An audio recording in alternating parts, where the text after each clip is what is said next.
The mission of FSU Coach is to prepare and equip the next generation of coaches and sports professionals with best practices and current research to enable them to pursue excellence. We have 2 academic programs, the online graduate certificate, which is 4 classes, and also a 10-class master's in athletic coaching. Our graduate certificate and master's program can be started at any time, either the summer, fall, or spring. The types of classes that we offer focus on the athlete as a whole person. We focus on the theory and practice, the research, the helping skills. I came to FSU Coach because I truly believed in the mission and the purpose of the program. I think I have my dream job being a head coach at Florida State, but I know there's always more ways that I can help my athletes and better prepare as a coach. If you're interested in going into coaching or joining the FSU Coach program, I would just say don't even think about it and do it.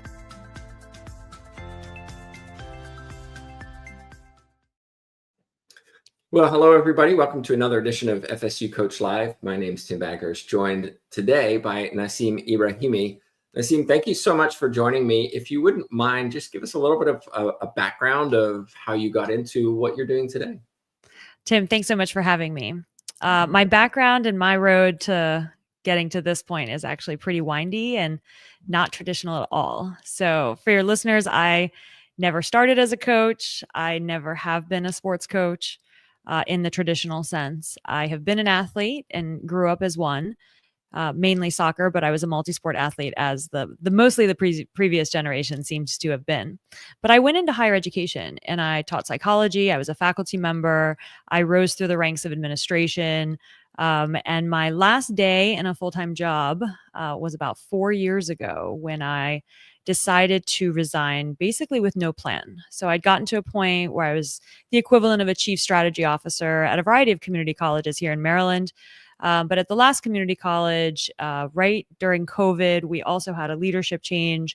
We were having, onboarding of a new leader, changing our strategic plan. And I had been working virtually for 80 plus hours a week, managing 2 kids at home, just like everybody else during COVID. And as many of you know, the Great Resignation was a thing, and we are still seeing the effects of that. And I wasn't necessarily a part of that first wave, but about a year into the pandemic, I was really feeling like either I need to fully commit and just go after a presidency position for which I was being kind of looked at, or I needed to kind of have a heart-to-heart with myself and make sure that this is my passion space. I was already working, 80 plus hours a week in my career and raising kids and a family. And I wasn't sure if all of my passions were manifesting in the space. So I wanted to take some time away to really gain that clarity and reflect before I committed to a presidency lifestyle. And that was the goal at the time, to be a community college president. That presidency lifestyle, which really is a 24/7 kind of mental space. Now, you're not working 24/7. And of course, all the self-care would have been super important. And I was, I continued to stay active and, do all the mindfulness and so forth in my own practice. And I knew I could do it, but I wasn't sure if I should, right? I wasn't sure if I was still moving forward in my career in line with my purpose. And so lots of amazing conversations with my very supportive spouse and family. And we determined kind of some interval of time that I could step away to really figure it out, kind of in the most basic way. So in March of 2021, it was actually a Thursday. I remember it very clearly. It was my last full day in a full-time job. And that Friday, everybody else was at work and it was quiet and it was very scary. So I'd gone from like 100 miles an hour to 0, and I didn't even know what to do with myself. So fast forward a bit, in that time of reflection, I really reaffirmed my purpose. And this has always been my purpose. It's always driven me in every decision, both career and personal, is that I'm on a mission to make a difference in people's lives through education. And the way I had been pursuing that was through the classroom. So I started as faculty. I taught dance at a young age. So I was doing it at, in the dance space. I was doing it with my kids, and every opportunity, everything, I was trying to make a learning opportunity instead of, just parenting for the do as I say kind of parent, but really taking those opportunities to connect to life lessons and skills and competencies. And then as an administrator, I was doing that at scale. So I was trying to make sure our students were learning, that they were, getting the outcomes and reaching their goals and making a difference, not just in their lives, but generationally through education and higher education. So when I just kind of reaffirmed that that's the space, it really freed me up to think about all the ways I could do this and go back to the roots of my passion spaces. So as an administrator in higher education, I was no longer working with students directly. And I really missed that. I really missed those light bulb moments. I really missed seeing that day-to-day progress and being a part of their journey. The other thing I really missed was sports in a really hands-on way, right? So I was spending a lot of time in my office. I was spending a lot of time just physically in enclosed spaces. Of course, we were in meetings virtually or face-to-face, but it's just not the same to be around. I mean, a lot of listeners, I'm sure, are coaches, and you just want to be outside. You want to be moving. You want to be hands-on. And I didn't have that anymore as an administrator. The other thing I reaffirmed was I love higher education, and I really still wanted to make a difference at large scale. So I continued my consulting practice. I had always had one on the side as an administrator. But then simultaneously, I went back to my roots of psychology and now bringing in and applying it to sports, and went into the mental performance space. And let me just tell you, it's like the happiest marriage when your passion spaces collide.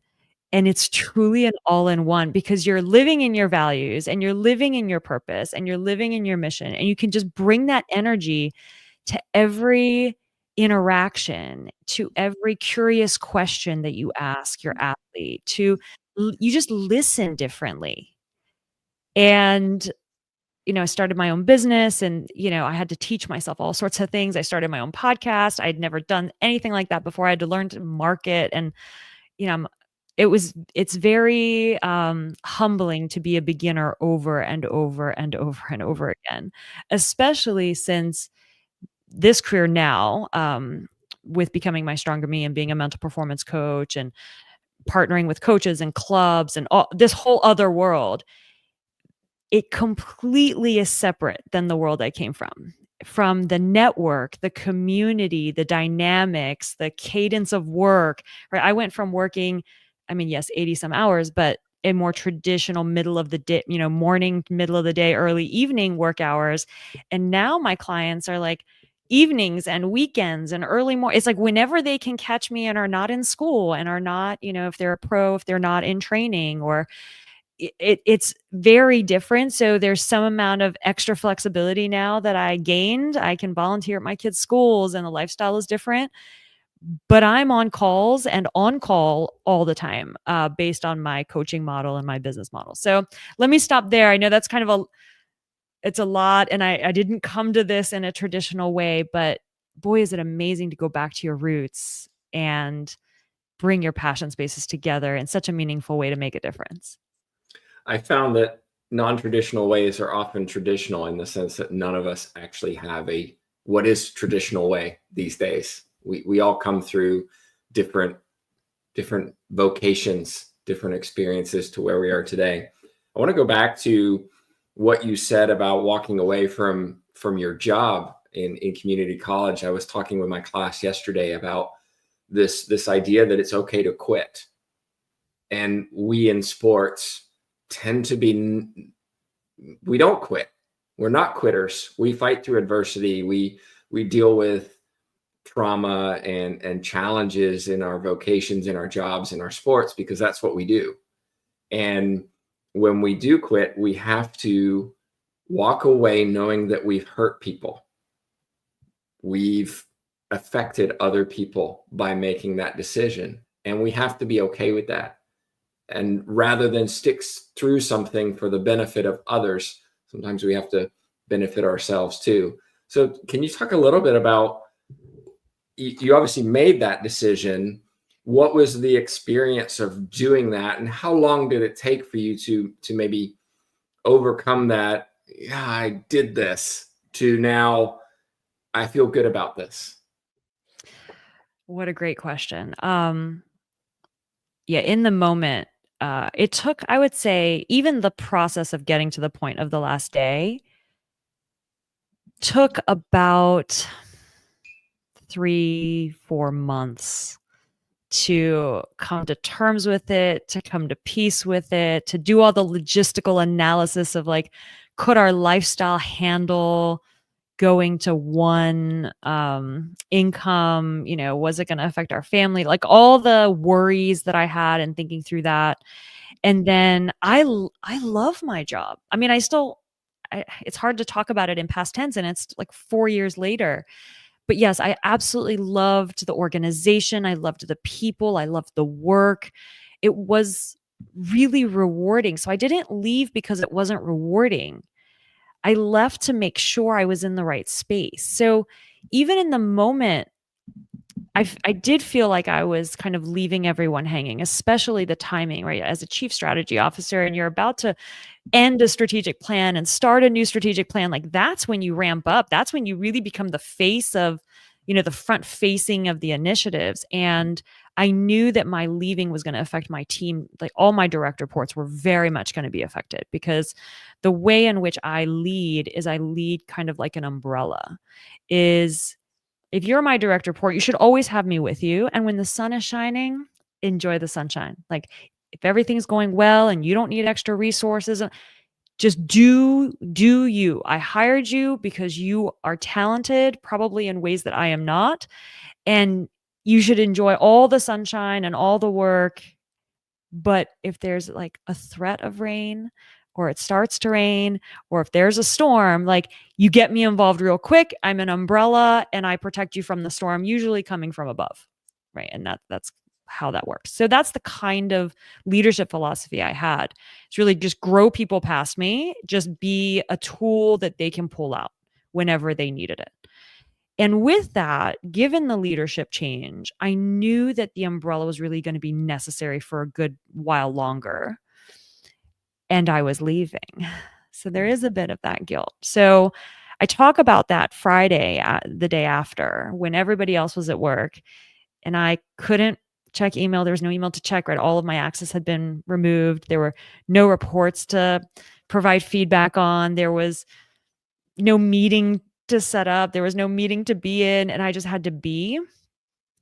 Luckily, it was only one day, because then the weekend felt like a regular weekend with the craziness of kids' sports schedules. And then Monday came around, and Monday didn't feel like Monday, and Tuesday. And I would say it took me easily 30 to 60 days to find a rhythm. And believe me, I tried everything. Like I was doing every home project possible to pass the time, right? I painted, I reorganized cabinets. Like I did everything to distract myself from this empty feeling. Now, I do, and I still call them colleagues because we still connect after 4 years, is they would call, they would check in. They wanted to tell me about, the drama at a meeting or the amazing things that were happening. And initially that was great, but it hurt a little bit too, because some of the things that I had built were changing.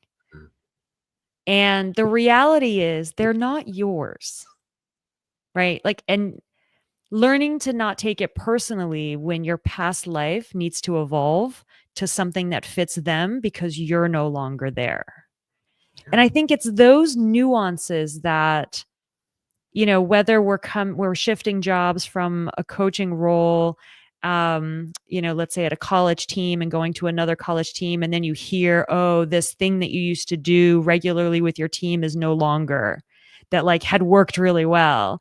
It hurts a little bit, right? It stings just a little bit. Like it was working. Why didn't they keep it? Well, it needed to evolve because you weren't there. It needed to fit the people who were there to manage it at the time. And, I was definitely saddened that a lot of my team within about a year ended up leaving for a variety of reasons, not because I left, but the way in which they needed to manage without this person in the position necessitated a little bit of shift in the organization. And they're still doing amazing. But I always have, like, had we had stayed, I mean, we were a dream team. I loved my team.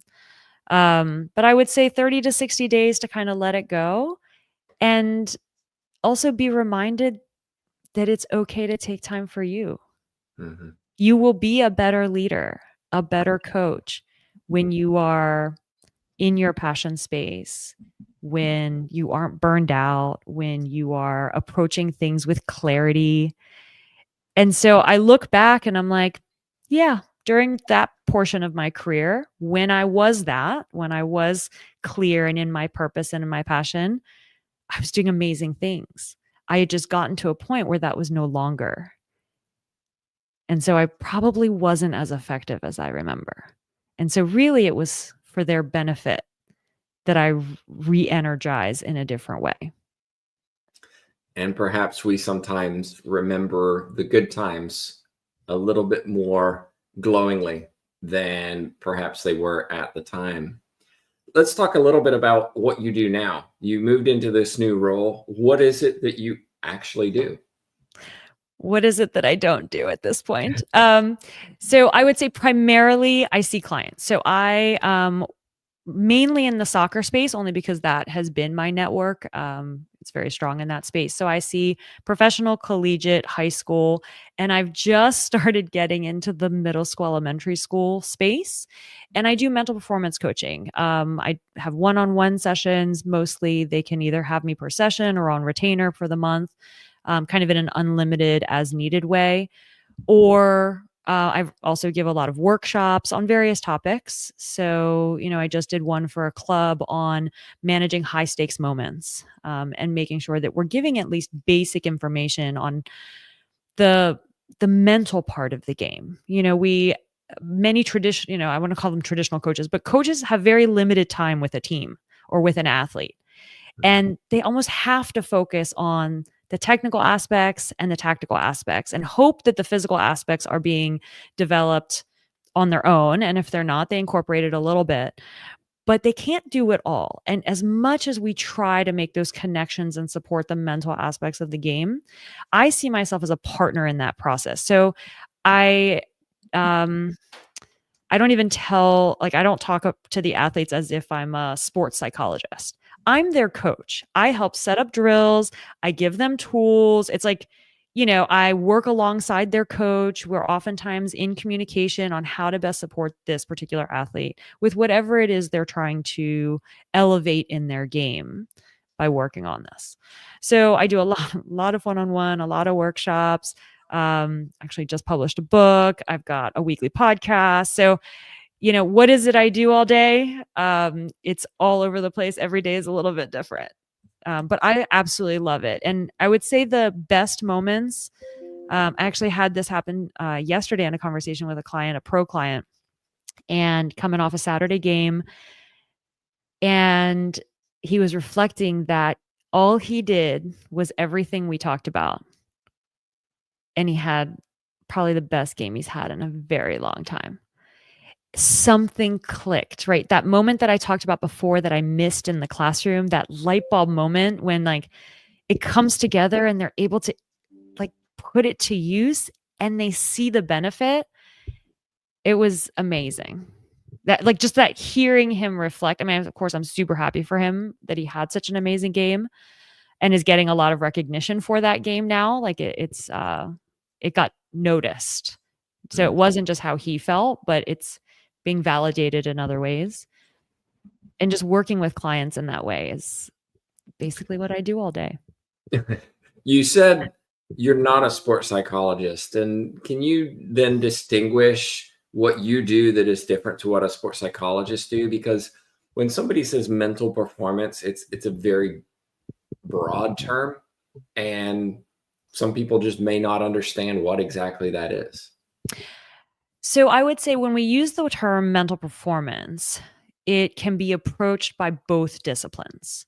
So the difference in a coach approaching it from a coaching model versus someone supporting you from a psychologist model is the approach they're using. So oftentimes the coaching model is basically wherever you are, they're going to help ask questions for you to reflect to move you forward. There's very little going in reverse and working on the underpinnings. So the coaching model is very forward facing. Exactly opposite of that is the sports psychologist model does that, but oftentimes goes and tries to figure out the roots of that and works on the roots. So I would say when I have an athlete that has something that is deeper rooted, really severe anxiety that we're not only seeing on a field, but it's providing some level of dysfunction in other aspects of their life, whether it's academics or at home, they just they're not able to eat for a few days prior to the game, right? So that kind of athlete, I actually refer to a sports psychologist. So I'm a developmental psychologist by training. I can do both. I choose to stick to the coaching side. So there's still stigma in this space. And it is so unfortunate that, we can have football players, we'll use AJ Green, is reading inner excellence on the field on the sideline. And all of a sudden, everyone's having an epiphany of how important it is to have this mental strength in the moment. And I'm thinking to myself, well, been there all along. And yes, it's an amazing book. And, I'm not getting paid to talk about that book, but it is a good book. It is very helpful and it puts things into perspective. And if it resonates, highly recommend reading it. But I don't think we need to wait for athletes to make it okay. It has always been okay to elevate your game by working on even the basics, right? We see Ronaldo take an intense, intentional deep breath before a PK, right? We see Simone Biles like at the chalk, wiping her hands and telling herself, "You got this." Right? We see the swimmers do it. They're putting water on themselves, getting ready to go in. They kind of shake it all out physically. They take that deep breath. They put their goggles on and they lock in. That's a pregame routine. We've been observing this the whole time. The issue, in my opinion, is we're not intentionally teaching it. And that's why it goes back to my purpose, is making a difference in people's lives through education. So I approach my clients, in addition to giving them more tailored support, is taking the time to teach some of the basics in a way that they can hold on to kind of the rationale behind it and the tools they have available. It's not just saying you should use this. It's saying these are the things that work. Now let's put together some drills for you and find out what makes a difference for you as an athlete. Because quite frankly, you're going to evolve. And what works for you today is great. And you might need something else in your next season because all the factors are different and you've evolved and developed over time. So I approach it personally from a developmental standpoint. But in general, coaching is from this moment forward, and it's very open-ended question reflection based. And then sports psychology also goes back to the roots to help you. What would you say are some, maybe 2 or 3 of the most common challenges that your athletes experience that they need help with? Great question. So I would say confidence is one that no matter what the age, no matter what the level, when that is externally focused and externally based as opposed to internally based, right? Having that really stable confidence that doesn't really move no matter what is going on, those athletes really thrive. And to get yourself so that you're confidence isn't a reactive confidence, right? It's not based on praise. It's not based on what a teammate is doing. It's not based on your errors or not making mistakes or making mistakes. When it's stable as opposed to reactive, that makes a huge difference. I think the other thing that I see a lot is the fear of failure. And now some of these, of course, work together, but when an athlete is so worried about playing whatever in their mind is that is quote unquote perfect, right? Having a perfect game, this overdrive for perfection that is defined by no errors is really limiting, and it doesn't allow the mind to be free and present in the moment. So you can't let go of your errors fast enough. And then what happens is in the moment, it might take you a few minutes to recover from that error. So you make a few more errors and then it begins to snowball. So that fear of failure ends up holding them back. I would say that's honestly the top two that I see across pretty much every level of athlete. And they are connected. So I don't want to talk about them as being mutually exclusive, but not able to play free is really kind of the bottom line. Like, I'm a huge fan of when you are in learning mode, in your preparation phase and in your practice phase, that's when you really have to push yourself to learn to be free in your mind and trust that training that's happening and the learning that's occurring, so that when you get to that performance stage, right, really executing in competition or whenever it matters for you. So it doesn't always have to be competition. And, we're about to start tryout season here, especially for soccer in May. And that's a big deal, right? They get to tryouts and they want to execute, but they don't trust their training and they doubt themselves and they work themselves up and they don't have confidence and there's a lot of pressure. And I would say those are the biggest things. And in relation to those issues, I would say there are 3 tools that I ask all of my athletes to do every day. And then there are other things that, we tailor specifically. One is breath work. Mm-hmm. And I don't mean, so this is where, I guess the way I talk about things is what you do regularly versus what you do intentionally. And so all the tools I'm talking about is when you use them intentionally. So if you're just sitting there and you're calmly breathing, I don't quite mean that in terms of the drill, right? Like if you're a soccer player and you're doing your homework and you've got a ball literally under the table at your feet, that's fantastic. But I don't know if I would count all of those as touches intentionally. But is it really good for you? Sure. So when I'm talking about the tools, I do mean the intentional time that we spend doing the drill. So breath work is one of them. And people ask me all the time, like, what breath pattern do I recommend and things like that. So I do like the box breathing for just kind of the normal, you're sitting up, managing a moment, it slows things down enough for your mind to catch up. It's not my favorite. So my favorite is a 6-4-10. So it's a count of 6 inhale through the nose, and it's all belly breathing. So through the nose, a count of 6, hold for 4, and then 6 plus 4 is 10. So you're exhaling the equivalent of your inhale and hold. Also through the nose. And belly, right? So it's expanding when you inhale and bringing your belly button into your spine as you exhale.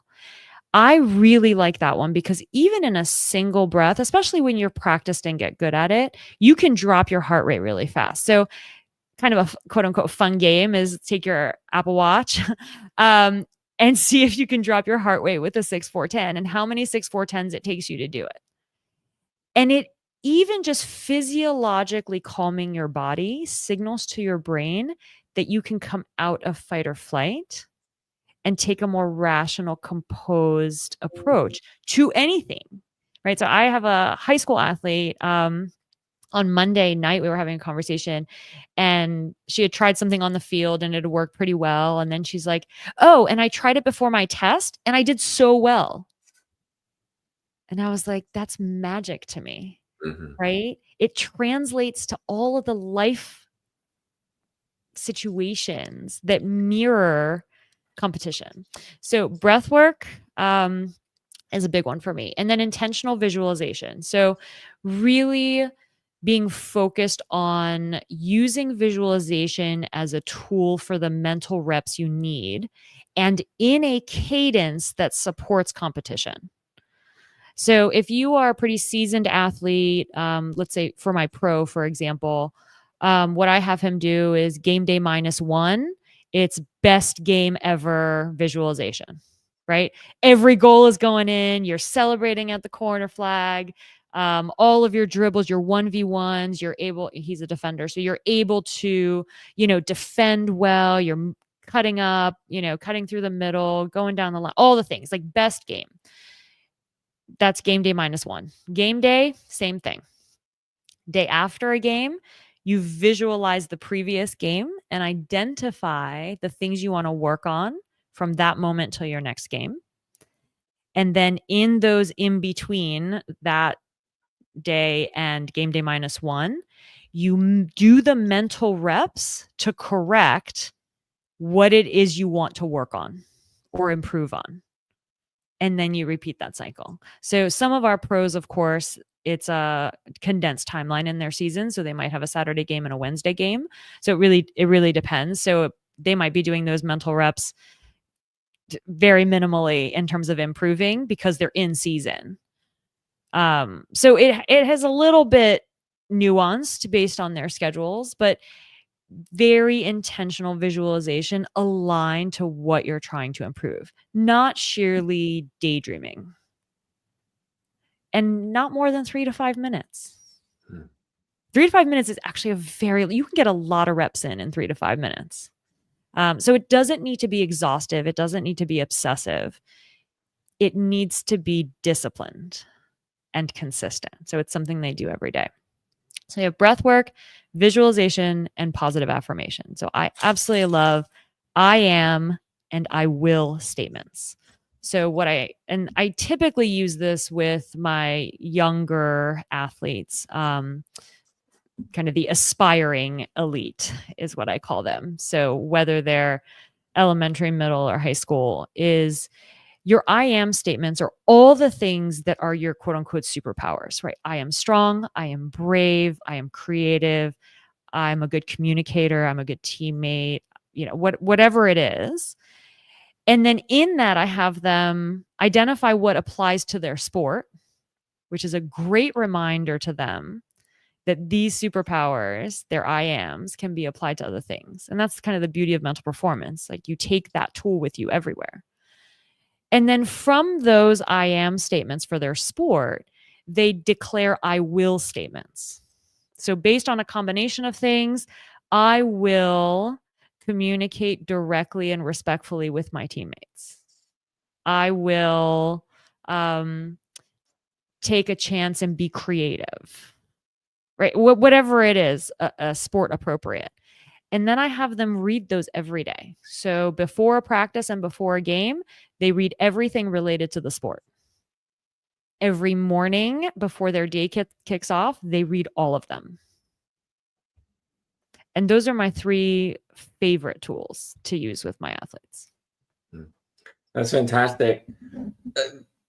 Last question then, thinking about coaches from a coaching perspective, many people may not have access to somebody like you with your qualifications and your knowledge.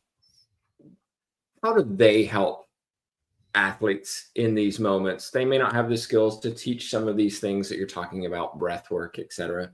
But they, of course, want the best for their athletes, and they want to make sure their athletes are placed in the best environment possible to be successful on and off the field or court or pool or wherever they are. What advice do you have for coaches based on your experiences and your expertise? My first piece of advice for coaches is to model it. It is amazing how impactful a coach can be on the sideline. The athletes are always taking their cues from you. So you may not be able to teach breath work or maybe not comfortable, using that language and guiding your team through it, but you can practice it for yourself. You can help them through those moments by modeling how a bit of pause and composure can provide clarity. So I would say, first and foremost, take care of yourself. If you are finding as a coach that you're kind of burning out, you're just going through the motions, they are going to feel that. And they need to see good coping strategies from you, because that's what they're going to learn above and beyond any other tool or resource. And then keep yourself educated. So the things that we can control as coaches are the ways in which we show up. We can't always control how our athletes are going to show up and the resources that they're going to have available and what they're going to be able to do outside their time with you. That is very limited. And I just want to emphasize that coaches can't be and do everything for everyone, as much as we care and love and want to do that. But there are also a lot of free resources that you can share. So even if it's not your expertise, you can point people in directions like various podcasts, right? I think this podcast is great for that, to connect with resources and learn, nuggets of information that you take on. Of course, I have a podcast, and there's plenty of other free resources, plenty of free ebooks, lots of curated websites that do such an amazing job with articles and visuals and worksheets to help your athletes. You don't have to do it by yourself. Leverage the existing resources. Talk to your administrators and say, hey, we are seeing an abundance of this, whatever this is, a lack of confidence or whatever. They might be able to find resources to bring in and just, be able to do that. So I would say, control what you can control. Be a very good role model as a person. And it is contagious. And I know that's like kind of maybe a gimmicky, kitschy response, but I see that in my kids' coaches. I mean, not only do I see athletes as clients, I have 2 elite athletes. I am raising 2 of them. And I get to, as a parent, even observe parent behavior that affects the environment. I get to observe club dynamics, because I also volunteer within, the travel world and all of the nuances of the administration and decision making that goes into that. So I get to see the game, especially the game of soccer, in so many different ways.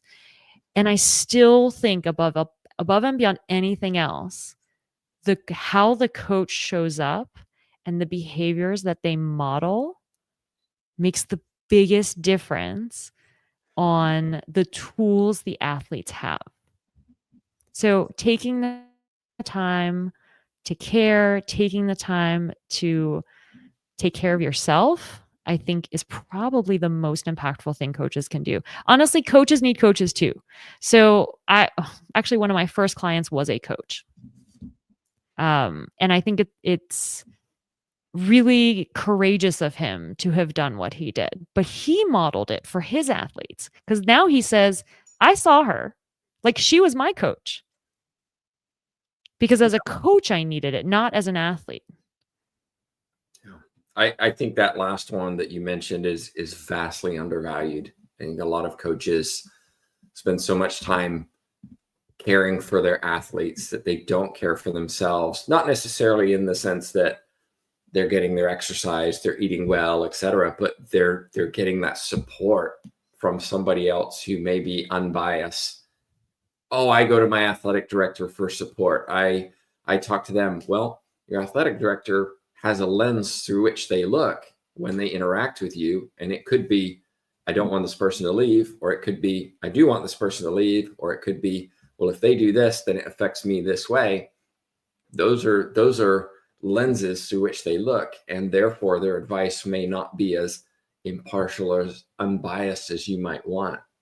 Therefore, if you are a coach out there, I think Nassim and I both strongly agree, find somebody to work with, because it makes a massive difference. Well, we're out of time here. If somebody does want to ask you a question, probably listening at a later point or watching on our YouTube channel, what's the best way for them to reach you? I would say email is probably the best way. So it's nassim@becomingmystrongerme.com. And if social media is easier for you, you can always do Instagram @strongerme. But I'm happy to chat. You know, not everything is monetized. We just support each other, and our athletes benefit. And quite frankly, we benefit. We become better coaches and better humans, and we reignite each other's passions. And I am happy to be part of this community. So thank you so much for having me on and inviting me. And you're doing such great work helping the next generation of coaches.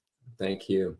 And just a reminder, it's Nassim, Nassim, @becomingmystrongerme.com. Well, that's a wrap. Just a reminder, we try to do these interviews every couple of weeks during the semester. So if you have a guest that you think should be on this show, let us know. And we will be back in a couple of weeks. Hope you join us then. But on behalf of myself, Tim Baghurst, and Nassim Ebrahimi, thanks so much for watching. Thank you.